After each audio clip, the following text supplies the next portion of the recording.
セクスタンスがプレイアブル人形として実装されます。久しぶりに追加されるドルフロニオリジナル人形ですね。セクスタンスは基本的に電属性のサポートです。ただし、静電化、不電化のギミックを使用しないのが特徴です。新世代の電属性人形へとつながる人形なのかとも思いますが、先行版でもセクスタンスが最新の電属性人形なのでまだ何とも言えませんね。電属性マスの生成に HP 回復スキル、さらにデバフ解除も持っています。自身のダメージもなかなか優秀です。また刀編成を支援するサポーターでもあります。複数の方法で追加ダメージを提供します。先行版でもまだ刀編成は完成していませんが、スキル構成を見る限り刀編成の中核となるのは間違いありません。基本的な電刀サポート能力は素体で完成します。そのためコスパを求めるなら素体、それ以降は一気に貫突するのが良いでしょう。武器は味方の与えダメージと会心ダメージを増加させるサポート型武器です。余裕があればおすすめします。溶血、会心足す 5%、最大 50%、自身の会心が 100% を超えた場合、超過した会心率を攻撃力、治療効果、会心ダメージに変換、最大 30%。ランク、敵を通常、エリート、ボスに分類。真空紋章、受ける近接ダメージプラス 7%、最大 21%。鮮血紋章、真空紋章を持つ、または電属性マス上にいる敵3体に真空紋章を付与した後、60% の電属性ダメージを与える。所持する凝結1スタックにつき倍率プラス 3%。同一ターン内に連続発動した場合、倍率マイナス 20%、最大 30% まで低下。いろいろな効果があります。まとめると次のようになりますね。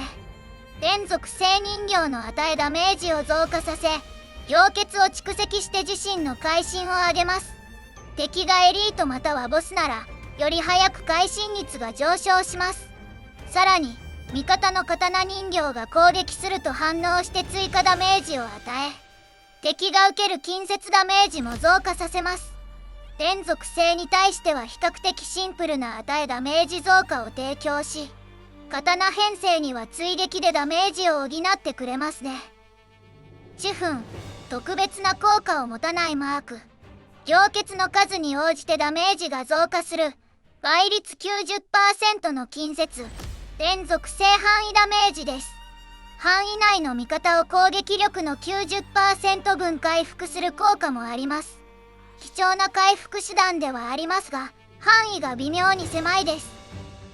そして続くスキルにもよく似ています。まず同じ範囲に同じダメージを与え、回復量も同じです。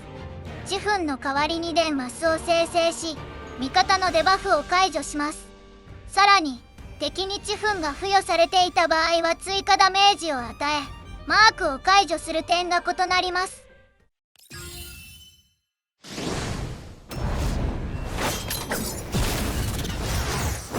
新たな命、相応の痛み。聖地の印、与える耐性ダメージプラス3、耐性ダメージを3無視。電属性または近接ダメージを与える際、セクスタンスが持つ凝結1スタックにつきわずかダメージ足す 3%。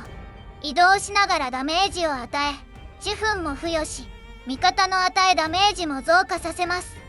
電マスも生成し、ウルト使用後には第2スキルも使用できます。つまり続けて電属性マスを生成できます。これは近いうちに実装される属性反応システムでマスのレベルを素早く上げるのに役立ちます。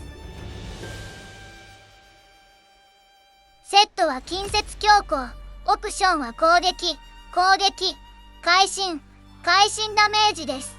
パッシブのおかげで会心が 100% を超えても問題ありません。